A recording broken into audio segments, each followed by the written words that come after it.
The C4 Corvette, well, it may hold a special place in my heart. This one's my dad's. He's had it since 1985.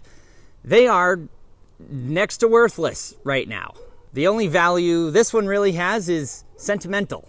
They're pretty much the cheapest Corvettes available. It can be had anywhere from $2,000 for an absolute dump box to $5,000 to $6,000 for one that's not really that bad. This one is a base model, which hasn't broken any records, stolen only the heart of my mother when she was 25, and is not called any cool nicknames other than insignificant. And then there's this one, which looks strikingly similar, has broken records, costs double what the base Corvette costed brand new, and has cool nicknames like the King of the Hill and Corvette from Hell. All thanks to an option package that was the single most expensive vehicle option in the history of Detroit. How in the hell?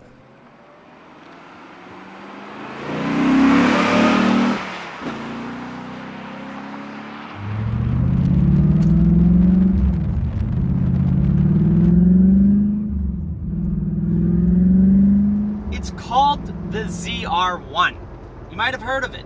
The last ZR1 was a 755 horsepower unhinged lunatic with a rear wing mounted to the back that looked bigger than the wings on most of the airplanes I used to fly. Like in the air. The first ZR1 was a special performance package added to third-gen Corvettes in the 70s. ZR1 has always badged only the best Corvettes in the lineup, the fastest, the best handling. And on the later Gen ZR1s especially, even if they didn't have a badge, you could clearly tell it still wasn't your standard run-of-the-mill base Corvette. But for the second time in Chevy's history a ZR1 badge was shown, on the special-equipped 90 to 95 Vettes, from a distance, you might mistake the ZR1 for any 1990 or later C4 Vette.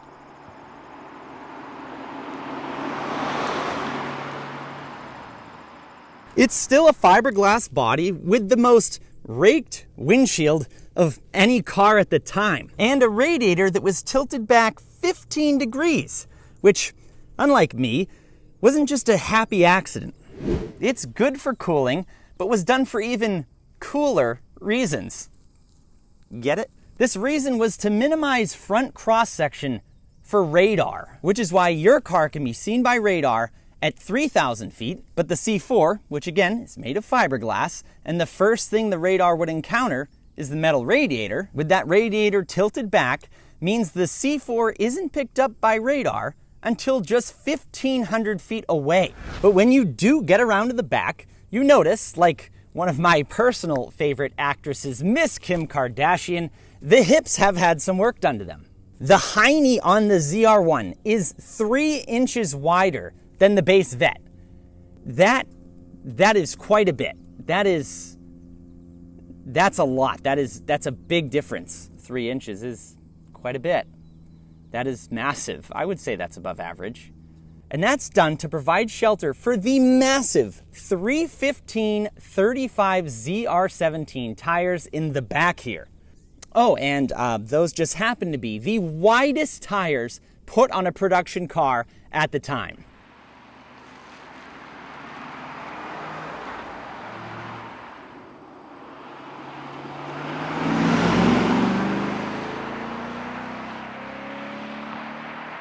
This wasn't just done for looks by any means. We're talking about a car here that was quicker to 60 than a Porsche 911 Turbo, had a 5-mile-an-hour top speed, higher than a Porsche 911 Turbo, could stop 12 feet sooner from 70, go 2 miles an hour faster through the slalom, be 2.5 seconds quicker around a track, and to add insult to injury, it got 4 miles per gallon better than the 911 Turbo on the highway.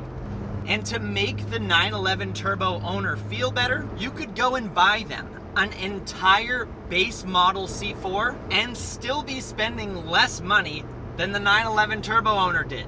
It wasn't just the 911 Turbo was spanking either. And to be faster in a straight line and quicker on the track than most production cars at the time, you'd need something with a little bit more pizzazz than what Chevy was bringing to the table with the small block.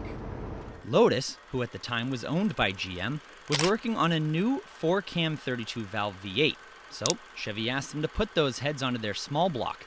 But C4 engines were mounted from the bottom, and the wide Lotus-headed small block wouldn't fit up in there.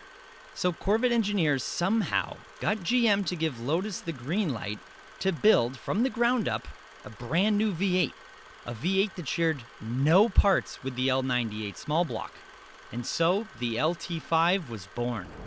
Prior to the C8 Z06, the C4 ZR1 was the only Corvette to ever have more than one camshaft, and it had 4. It also had 32 valves, 16 fuel injectors, and 11 throttles.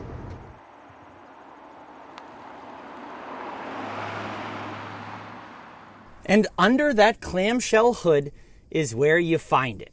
It's a 5.7 liter all aluminum V8. Designed by Lotus, again as I said, and built by Mercury Marine, who knew a thing or two about building high-capacity aluminum engines. And man, is it a work of art.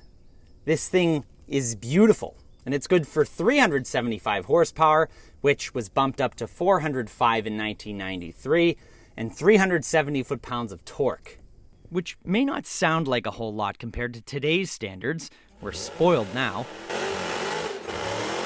But my 2001 C5, a car 11 years newer, had less horsepower.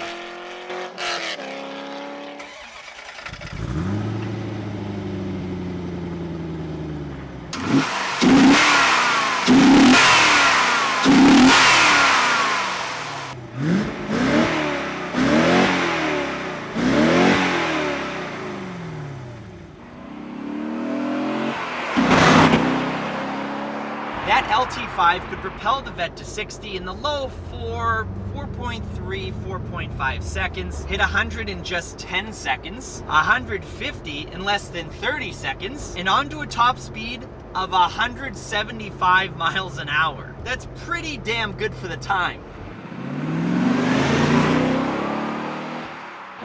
Those brutish American horsies are sent to this ZF 6-speed manual transmission, and this transmission really makes this car. It's very mechanical. It's so nice to shift. I love this thing. It's infinitely more pleasurable to use than the old Doug Nash 4.3, 4+3 overdrive manual transmission that was in other C4s. This is the perfect addition to that exotic-ish V8. But for such an exotic engine, it doesn't really feel all that different than the dinosaur-era small block in the base Vette. The LT5 doesn't make its peak power till around 5,500, 5,600 RPM. So around town, just cruising around, it feels pretty much like a standard base L98 Vette does. That's a very good thing.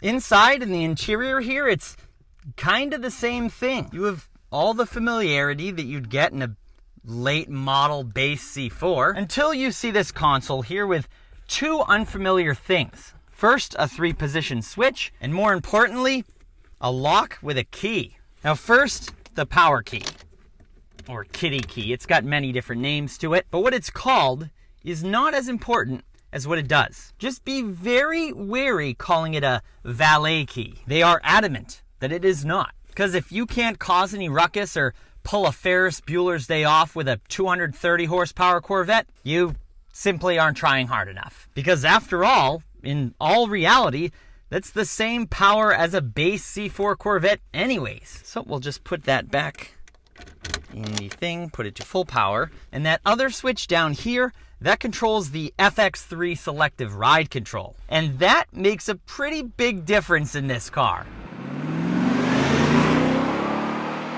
We get 3 options: touring, sport, and performance. Performance stiffens the car up quite a bit, enough to rattle your fillings loose.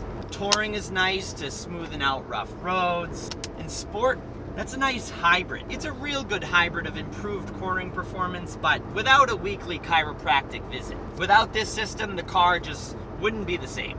The combination of the Z51 heavy-duty suspension and that FX3 selective ride system, those really, really make this car feel good. The ZR1 also gets a beefier rear sway bar to help it cope with the added weight, added power, and those massive rear tires. And Lotus didn't just give their design input on the LT5 engine and then bounced. They helped design the steering and braking and suspension systems too, like the adaptive Bilstein suspension setup, just like you'd find on the Porsche 959, interestingly enough.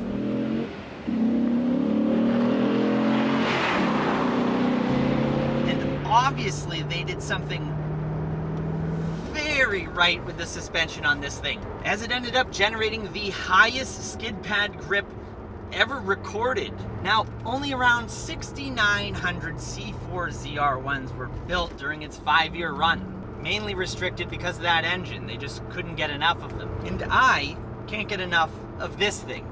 It's just so cool to me how this car came to be, and the havoc it wreaked on its European competitors. It was so much less money. Granted, at the time, in today's money, it was $140,000. Wasn't exactly cheap. It was 1990, that was $60-something thousand.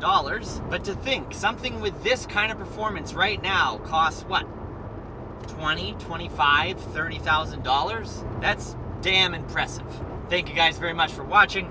I'll catch you in the next one. Happy motoring.